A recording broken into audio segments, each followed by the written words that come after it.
What's up mga cooks? Manga Moto nagbabalik, Hell's Paradise Chapter 65. Ang pagpaplano. Pinapaliwanag ni Gabomaru, na isipin nila ang tao na parang tubig na dumadaloy sa paligid ng kanilang katawan.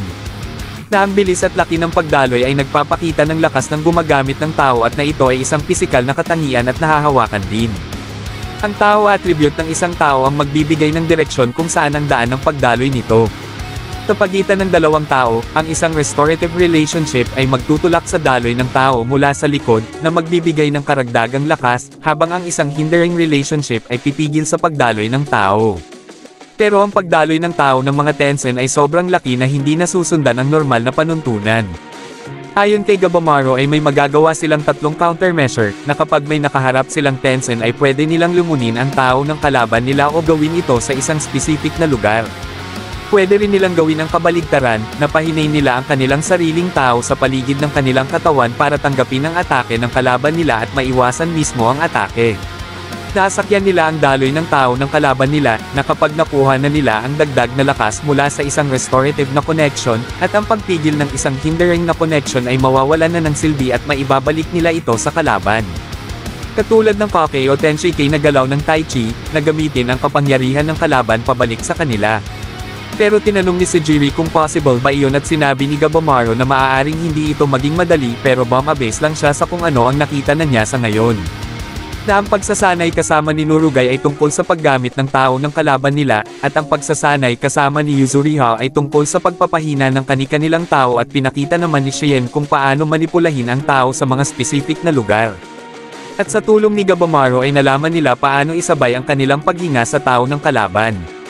Sa pagitan ng katiwasayan at kasidihan, na kailangan nila hanapin ang pagitan kung saan pwede nila pigilan ang lahat ng pagdating na atake ng kalaban nila. Dito na sinabi ni Gabomaru na natutunan niya ito kay Sejiri. Natanong ni Sejiri na kailangan nila pagsamasamahin lahat ng pagte-training nila, at ayon kay Gabomaru ay ito ang gagamitin nila laban sa Tensen.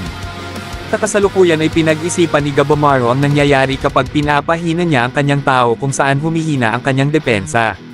Kaya naman niya ang nangyayari basta kaya niyang tanggapin at palihisin ang atake ni Ran, pero kapag tinamaan siya ay malala ang resulta, lalo kapag diretso siyang tinamaan ng atake.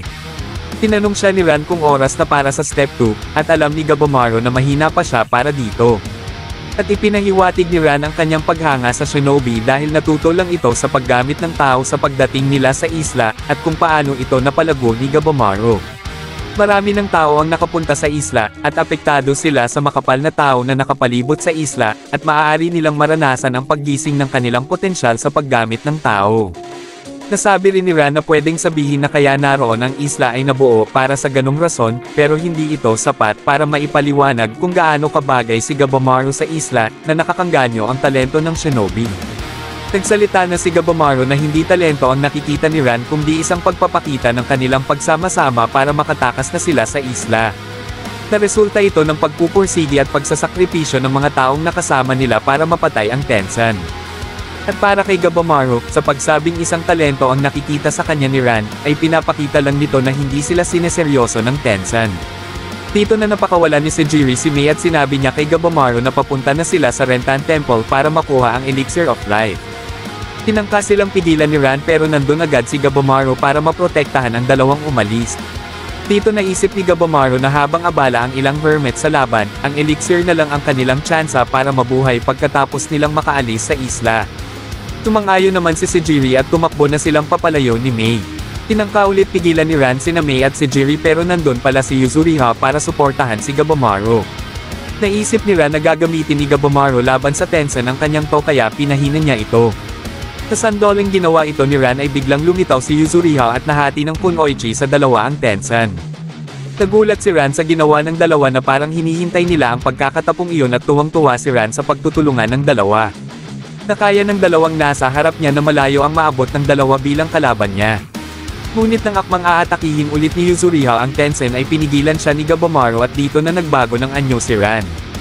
Dahil na rin naramdaman ng Tensen na wala na siyang oras para makipaglaro sa dalawa.